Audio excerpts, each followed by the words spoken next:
Hello बच्चों। आज जो है हम लोग सीखेंगे कि कूलम्स लॉ क्या है। यानी कूलम्स लॉ क्या है। कूलम जो है एक व्यक्ति था, साइंटिस्ट था, ठीक है। उन्होंने जो लॉ दिया था, उसका जो नियम है, उन्हीं के बारे में हम लोग जानेंगे। तो चलिए हम लोग समझते हैं कूलम्स लॉ क्या है। सबसे पहले देखिए कूलम्स का नियम क्या है कि कूलम्स का नियम है कि प्रथम नियम जो है, फर्स्ट लॉ, दो लॉ दिया था, फर्स्ट लॉ और सेकंड लॉ, ठीक है। फर्स्ट लॉ और सेकंड लॉ। तो सबसे पहले हम लोग देखते हैं फर्स्ट लॉ को। कूलम्स का फर्स्ट लॉ देखते हैं, ठीक है। तो कहता है प्रथम नियम के अनुसार विद्युत के असमान आवेश यानी अपोजिट चार्ज, है ना। दोनों चार्ज क्या होना चाहिए, अपोजिट है। जैसे चार्ज कौन कौन सा होता है, प्लस और माइनस।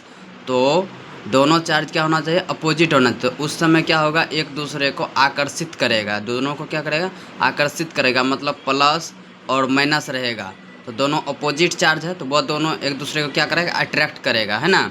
उसके बाद समान आवेश यानी सेम चार्ज जो है एक दूसरे को क्या करेगा, विकर्षित करेगा, यानी प्रतिकर्षित करेगा, रिपल्सस करेगा। यानी प्लस प्लस अगर चार्ज रहा, प्लस प्लस अगर चार्ज है तो उसको क्या करेगा, रिफ्लेक्ट करेगा। क्या करेगा, रिफ्लेक्ट करेगा, यानी दूर भागेगा। जैसे चुंबक में आप लोग देखे थे, चुंबक में क्या हो रहा था, चुंबक में अगर अपोजिट चार्ज रहता है तो एक दूसरे को आकर्षित कर लेता है। यानी प्लस है माइनस है तो वो एक दूसरे को क्या करता था, आकर्षित कर लेता था। लेकिन दोनों प्लस प्लस हो जाता था तो क्या हो जाता था, दोनों चुंबक एक दूसरे से दूर होता था, है ना। तो उसी तरह से कूलम्स का फर्स्ट लॉ बताता है कि अगर सेम चार्ज है, सेम चार्ज है तो वह एक दूसरे को क्या करेगा, रिफ्लेक्ट करेगा, यानी दूर भागेगा, है ना। अगर अपोजिट चार्ज है ना, अपोजिट चार्ज है तो वह एक दूसरे को क्या करेगा, अट्रैक्ट करेगा, यानी आकर्षित करेगा। फर्स्ट लॉ समझ गए। यानी प्लस प्लस रहेगा तो वह एक दूसरे को क्या करेगा, रिफ्लेक्ट करेगा, यानी रिपल्स करेगा, यानी एक दूसरे से दूर भागेगा क्योंकि सेम चार्ज है। उसी तरह से माइनस माइनस रहा तो क्या करेगा, एक दूसरे को रिफ्लेक्ट करेगा, रिपल्स करेगा, विकर्षित करेगा, है ना, प्रतिकर्षित करेगा, यानी एक दूसरे से दूर भागेगा, है ना। अगर माइनस और प्लस यानी अपोजिट चार्ज हो गया तो एक दूसरे क्या करेगा, आकर्षित करेगा, है ना। एक दूसरे क्या करेगा, आकर्षित करेगा। तो यही बताता है कूलम के फर्स्ट लॉ। तो कूलम के फर्स्ट लॉ आप लोग अच्छी तरह से समझ लें कि प्रथम नियम के अनुसार जो है विद्युत असमान आवेश यानी अपोजिट चार्ज एक दूसरे क्या करेगा, आकर्षित करेगा। और समान आवेश रहेगा तो एक दूसरे क्या करेगा, विकर्षित करेगा। यही है कूलम का फर्स्ट लॉ, कूलम का फर्स्ट लॉ। अब देखते हैं हम लोग कूलम के सेकेंड लॉ के बारे में, ठीक है। कूलम के सेकेंड लॉ के अनुसार, सेकेंड लॉ क्या कहता है कूलम के, कहता द्वितीय नियम के अनुसार दो आवेशित चार बिंदुओं के मध्य लगने वाला बल आवेशों की सामर्थ्य के गुणनफल के समानुपाती होता है। आवेश के सामर्थ्य के गुणनफल के समानुपाती होता है। आवेशित बिंदुओं के मध्य की दूरी के वर्ग के व्युत्क्रमानुपाती होता है, यानी विलोमानुपाती होता है। एवं एवं उस मध्यम की प्रकृति पर निर्भर करता है जिसमें वो आवेशित बिंदु रखे हुए हैं। अब देखिए हम लोग समझाते हैं यह सेकेंड लॉ क्या कहता है कि मान लो दो आवेश बिंदु क्या है, Q1 और Q2 एक दूसरे से परस्पर d दूरी पर रखे हुए हैं तथा उनके मध्य का बल जो है F है।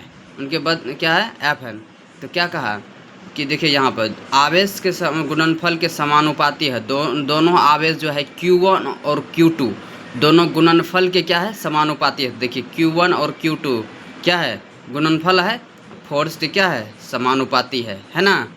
उसके बाद देखिए सेकंड बिंदु क्या कह रहा है कि आवेश बिंदु के मध्य की दूरी वर्ग के व्युत्क्रमानुपाती होता है। उनके जो बीच का दूरी है ना, वो क्या होगा, वर्ग के व्युत्क्रमानुपाती होगा। देखिए 1/d², यानी वर्ग मतलब स्क्वायर, है ना। तो वो F बराबर 1/d², मतलब एक दूसरे के क्या है, एक दूसरे के व्युत्क्रमानुपाती है ना, एक दूसरे के व्युत्क्रमानुपाती है। अब देखिए दोनों समीकरण को अगर मिलाएंगे हम लोग, तो दोनों समीकरण को मिलाएंगे तो बराबर क्या हो जाएगा, F इज इक्वल टू, देखिए ये इस समानुपाती चिन्ह को हटाएंगे तो एक कांस्टेंट चिन्ह आएगा K, ठीक है। तो कांस्टेंट चिन्ह को तो क्या आया, तो F बराबर K Q1 इंटू Q2/d², है ना। Q1 इंटू Q2/d², है ना। ये है इसका फार्मूला सेकेंड लॉ का। तो आप लोग भी डिफाइन कर सकते हैं, इसी फार्मूले से बता सकते हैं कि किसी आवेश के Q1 और Q2 क्या होता है, समानुपाती होता है। उनके बीच की दूरी का क्या होता है, व्युत्क्रमानुपाती है ना, होता है ना, अपोजिट होता है। तो जहाँ K क्या है, कांस्टेंट है, जिसका मान दोनों आवेशों Q1 तथा Q2 के मध्य उपस्थित माध्यम पर निर्भर करता है। इस स्थिरांक का निर्वात वैक्यूम के मान जो होता है K बराबर, K का वैल्यू जो होता है 1/4 पाई एप्सिलॉन 0 होता है। 1/4 पाई एप्सिलॉन 0 होता है। K का वैल्यू कितना होता है, कांस्टेंट रहता है, इसका चिन्ह होता है, मान जो होता है, वैल्यू जो होता है इतना होता है, ठीक है। 4 पाई एप्सिलॉन 0 पढ़ते हैं इसको, ठीक है।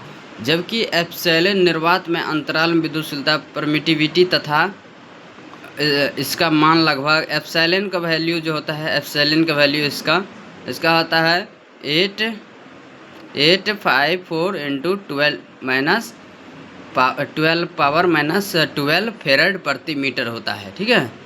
तो आप लोग इस कूलम्स के फर्स्ट लॉ और सेकेंड लॉ को अच्छी तरह से समझ लिए, तो किसी प्रकार के आप लोग को प्रॉब्लम नहीं होना चाहिए, है ना। फर्स्ट लॉ क्या कहा कि दो सेम चार्ज रहेगा तो एक दूसरे क्या करेगा, रिफ्लेक्ट करेगा, और दो असमान आवेश रहा तो एक दूसरे को आकर्षित करेगा। सेकेंड लॉ क्या कहा, सेकेंड लॉ कहा कि किसी वस्तु पर जो है Q1 और Q2 बल लगा रहा है तो एक दूसरे के क्या है, समानुपाती है ना। उनके बीच की दूरी का क्या है, व्युत्क्रमानुपाती है ना। उनके बीच की दूरी के कर्मानुपाती है। तो इसको आप लोग अच्छी तरह से समझ लिए, तो इसमें आप लोग को किसी प्रकार की प्रॉब्लम ना है। कूलम के फर्स्ट लॉ और सेकेंड लॉ में सभी चीज़ को मैं बता दिया। तो मैं फिर से नेक्स्ट इसी तरह का इंटरेस्टिंग टॉपिक लेकर के आऊँगा। धन्यवाद।